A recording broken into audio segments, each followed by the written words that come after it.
Saudara, undian putaran nasional Liga 4 dinilai publik janggal. Komisi 10 DPR RI mendesak PSSI memberikan sanksi tegas bagi para pihak terkait. Wakil Ketua Komisi 10 DPR RI Lalu Hadrian Irvani kecewa dengan kejanggalan dalam undian putaran nasional Liga 4. Selain undian diulang, Komisi 10 DPR RI mendorong PSSI memberikan sanksi tegas, antara lain untuk Ketua Panitia Liga 4 untuk memberikan efek jerah, terutama di tengah visi perbaikan sepak bola tanah air.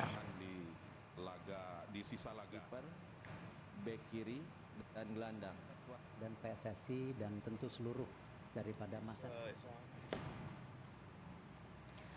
Saudara, video undian putaran nasional Liga 4 sempat disiarkan langsung PSSI TV di kanal YouTube-nya. Namun akhirnya di take down alias dihapus. Cuplikan video yang telah beredar di media sosial itu disorot karena tampak keanehan saat mengundi grup N yang hasilnya diisi Persewangi Banyuwangi bersama Papua Tengah, Jawa Timur 4, dan Jawa Barat 2. Saat mengambil bola undian, tampak tangan pengundi digeser ke bawah meja sampai tidak terlihat. Kemudian ia mengangkat kertas yang terlihat terlipat lurus dan mengumumkan nama timnya. PSSI langsung angkat suara dan meminta pengundian ulang. Provinsi Banten dari tingkat provinsi.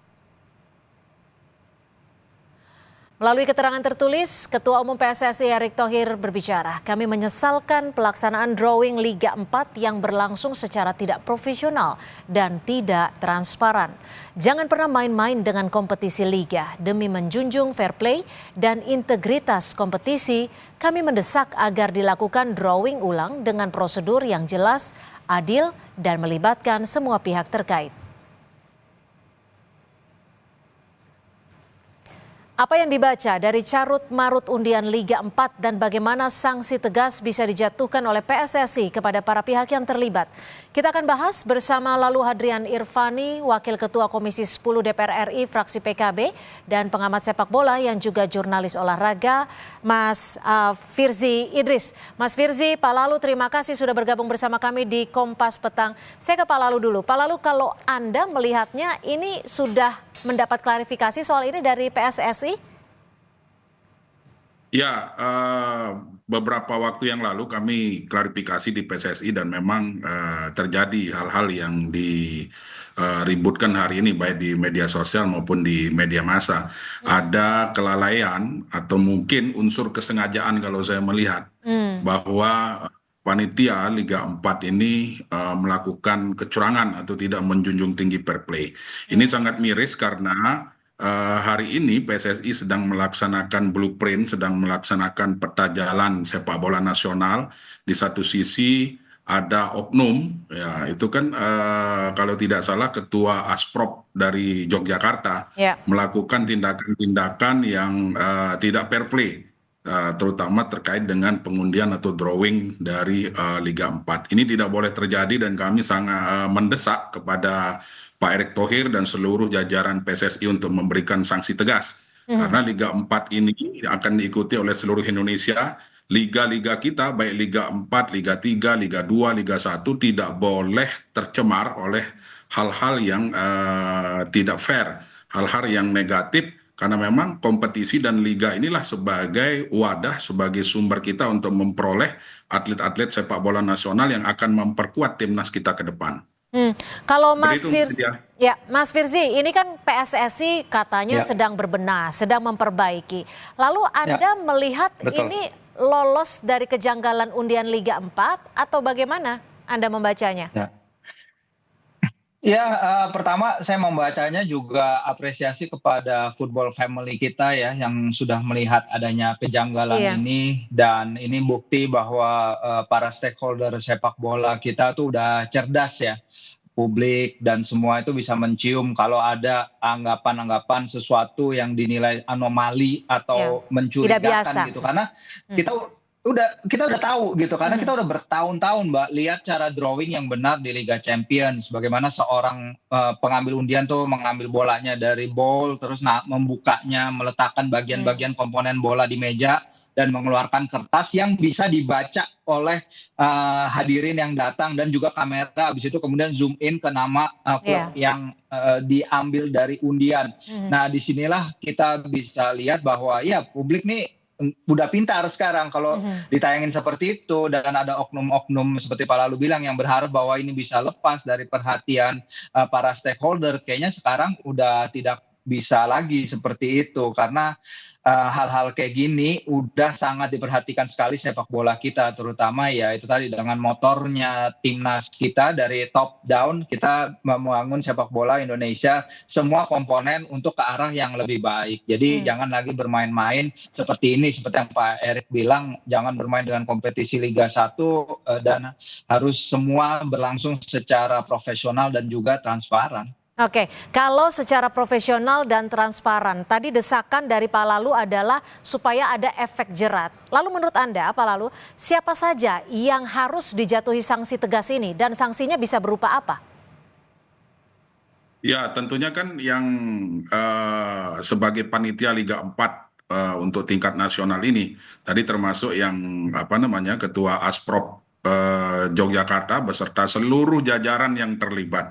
Kami di Komisi 10 mendorong agar peta jalan sepak bola nasional yang dibuat oleh Pak Erick Thohir dan kawan-kawan itu bisa dilaksanakan dengan baik, menjunjung tinggi sportivitas, menjunjung tinggi fair play.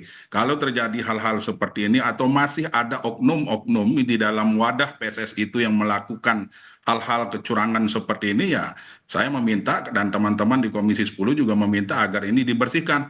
Jangan sampai ini menjadi kerikil-kerikil yang mengganggu pelaksanaan dari blueprint PSSI yang sudah ditetapkan. Bisa berupa apa sanksi ini menurut Anda? Ya, bisa berupa sanksi pemecatan, kemudian bisa berupa tidak dilibatkan ke dalam kompetisi atau liga apapun yang digelar oleh PSSI, Mbak Cynthia. Mas Firzi, bisa PSSI menerapkan sanksi tegas seperti yang dia harapkan atau didesak oleh Pak Lalu? Ya, harapannya semua publik sepak bola kan pasti itu ya. Jadi jangan hanya berhenti di drawing ulang gitu. Jangan hanya kita melihat ini sebagai suatu problem terus kemudian drawing ulang, terus kemudian ke depannya tidak menutup ini akan terjadi lagi, dan ini yang harus kita cegah, prevention ya. Ini kan sudah terjadi dan kemudian diulang, tapi kemudian ke depannya prevention seperti apa yang harus dilakukan, apakah itu sanksi keras, apakah itu langsung pemecatan seperti kata Pak Lalu, dan ini harus berasal dari internal federasi. Mereka harus juga bisa mengendalikan anggota-anggotanya, mereka harus bisa memberikan efek jerah, sebenarnya efek jerah yang paling paling tinggi. Jadi jangan anggap karena ini hanya Liga 4 terus kemudian diulang lagi terus kemudian beres. Tidak, karena ini adalah penopang dari seluruh ekosistem sepak bola kita, dari bottom, dari grassroots sampai ke level yang lebih tinggi gitu. Jadi jangan karena ini mungkin masih levelnya memperebutkan tempat di Liga 3 terus diulang terus kemudian beres. Tidak, ini harus ada efek jerai agar tidak ada lagi kejadian sampai ke depannya, karena perhatian publik sangat besar, Mbak. Sejak berita ini dinaikkan ya kita lihat masih banyak video-video yang beredar di media sosial, bahkan di kami pun di kompas.com beritanya masih ya salah satu jadian terpopuler nih sejak insiden ini pertama terjadi. Jadi memang ada atensi besar publik terhadap kejadian ini. Ya, itu sebenarnya karena publik juga peduli dengan perkembangan ataupun PSSI itu sendiri. Lalu Pak Lalu, kalau Anda melihatnya ini sebenarnya PSSI kecolongan atau seperti apa sih? Karena kan sebenarnya videonya juga ditayangkan secara live di PSSI TV. Ya, kalau dibilang kecolongan mungkin kecolongan juga ya. Tetapi kan pada prinsipnya PSSI memberikan kepercayaan penuh kepada teman-teman yang menjadi panitia penyelenggara untuk Liga 4 tingkat nasional ini. Liga 4 ini kan mengikuti dari seluruh klub-klub yang bermain di seluruh Indonesia. Sebenarnya ini bisa dijadikan sebagai wadah, sebagai sarana untuk memperoleh bibit-bibit pemain yang betul-betul memiliki kompetensi yang bisa dipersiapkan untuk mengisi starting line up atau mengisi squad di timnas kita.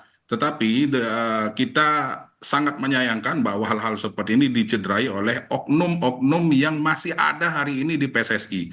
Baik di PSSI di kepengurusan pusat maupun di PSSI daerah. Nah, dengan kejadian ini kami meminta kepada Pak Erik bersihkan oknum-oknum ini, karena oknum-oknum inilah yang akan menjadi batu sandungan bagi Pak Erik dan kawan-kawan di PSSI untuk melaksanakan blueprint atau untuk melaksanakan peta jalan sepak bola yang sudah beliau buat gitu. Kalau ada masih kerikil-kerikil ini ada di tubuh PSSI, saya sangat pesimis hal-hal yang disampaikan di blueprint itu bisa terwujud gitu. Kalau Anda menduganya, apakah permainan dalam tanda kutip ini hanya sebatas drawing atau ada dugaan permainan-permainan lainnya? Kalau sudah mulai drawing, mulai disistematiskan untuk tidak fair play, saya rasa ke depan juga akan carut-marut pelaksanaan dari kompetisi Liga 4 ini. Seperti itu Mbak Cynthia. Saya pesimis kalau drawing saja dimainkan, ke depan nanti pasti akan ada hal-hal lain yang dilakukan oleh oknum-oknum ini untuk merusak citra dari pelaksanaan kompetisi Liga 4 ini. Nah, inilah yang harus dibersihkan oleh PSSI, harus dievaluasi, dan kami sangat mendorong itu. Kami mendukung penuh langkah tegas yang diambil oleh Pak Erik dan kawan-kawan. Nah, kalau dari Mas Firzi, melihatnya pola-pola kecurangan, permainan, itu pola-polanya seperti apa? Ya, kalau kita lihat kan emang ini benar seperti yang kata Pak Lalu sampaikan ya, bahwa ini agar kita bisa mengikuti pola dari roadmap kita sepak bola, blueprint sepak bola kita, semua harus berjalan semestinya. Ya kita tahulah pasti sepak bola Indonesia itu seperti banyak juga di negara lain ya, mungkin belum 100% semuanya berjalan dengan baik dan berjalan dengan bersih. Tapi kita melihat upaya-upaya menuju ke sana itu kan sudah dilakukan ya. Pendekatannya memang sejauh ini top down ya, dengan timnas Indonesia prestasinya meningkat, dan juga akselerasi percepatan kita momentum di round 3 qualification, terus di Liga 1 kita menggunakan jasa pemain asing, kita kerjasama dengan JFA, dengan Jepang, Asosiasi Jepang untuk perwasitan. Ini hal-hal seperti ini kan sudah dilakukan di atas, tapi memang kalau kita lihat kan Pak Erik dan jajarannya kan mulai bekerja dari Februari 2023 ya, artinya ini memasuki tahun kedua. Jadi memang ini masih jadi bagian dari proses benah-benah sepak bola Indonesia, karena nggak mungkin segalanya langsung jebret, langsung bisa diselesaikan hanya dalam waktu setahun 2 tahun, karena kita tahu permasalahan sepak bola Indonesia sangat Tidak masif sedikit ya?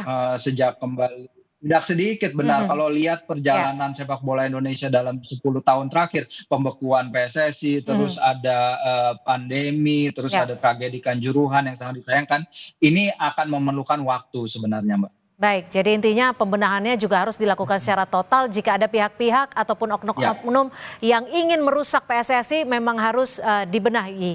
Terima kasih Mas Firzi Idris dan juga Pak Lalu sudah bergabung bersama kami di Kompas Petang.